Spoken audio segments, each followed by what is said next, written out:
Hello દોસ્તો, સ્વાગત છે તમારું પાયલ યુનિક કુકિંગમાં। તો આજની આપણી રેસીપી છે વધેલી રોટલીનો એકદમ ક્રિસ્પી અને ટેસ્ટી એવો ચેવડાની રેસીપી। તો ચાલો રેસીપી શરૂ કરીએ। તો ચેવડો બનાવવા માટે મેં અહીંયા સૌથી પહેલાં આ રીતે 4 નંગ જેટલી વધેલી રોટલી લીધી છે।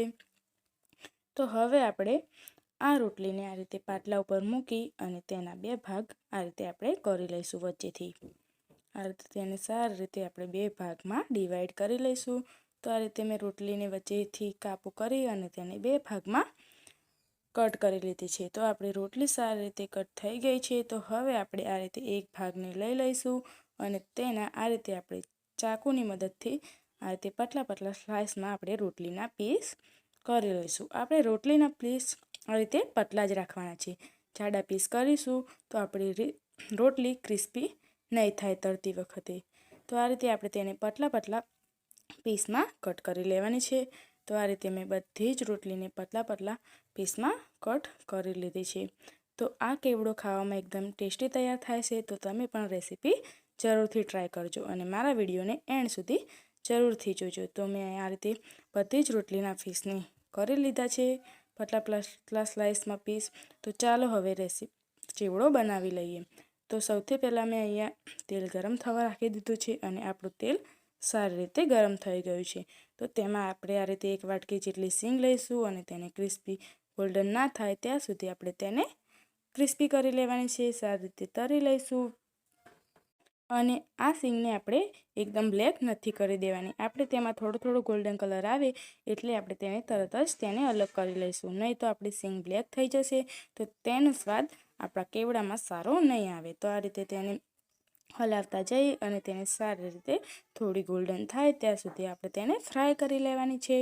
તો તમે જોઈ શકો છો દોસ્તો કે આપણી સીંગનો કલર થોડો ચેન્જ થઈ ગયો છે અને આ રીતે તેનો કલર થોડો ગોલ્ડન આવી ગયો છે।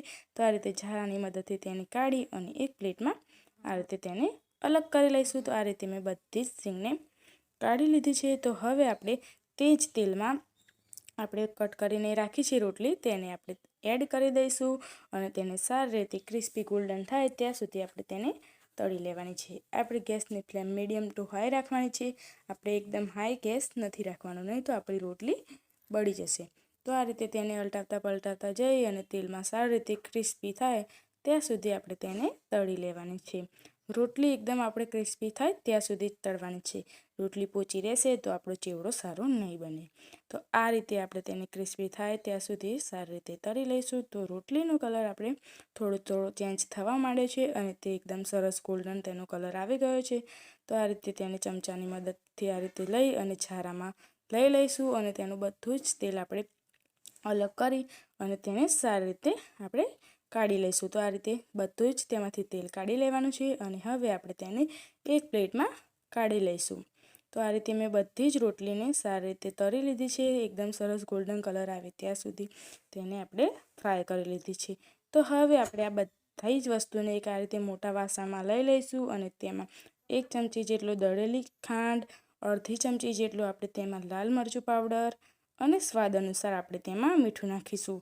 આપણે બીજા કોઈ મસાલા નાખવાની જરૂર નથી। આ રીતે આપણા નોર્મલ મસાલાથી પણ આપણો નાસ્તો એકદમ સારી રીતે ટેસ્ટી તૈયાર થાય છે। તો હવે આ બધા જ મસાલાને આપણે સારી રીતે કેવડા સાથે મિક્સ કરી લઈશું। તો આ રીતે આપણા બધા જ મસાલા સારી રીતે મિક્સ થઈ ગયા છે અને મસાલાનું ફ્લેવર આપણા કેવડામાં સારી રીતે આવી ગયું છે। તો આપણો નાસ્તો ખાવા માટે ખૂબ જ તૈયાર છે। આ નાસ્તો ચા સાથે ખાવામાં ખૂબ જ ટેસ્ટી લાગે છે। તો દોસ્તો તૈયાર છે આપણો વધેલી રોટલીનો કેવડાની રેસીપી।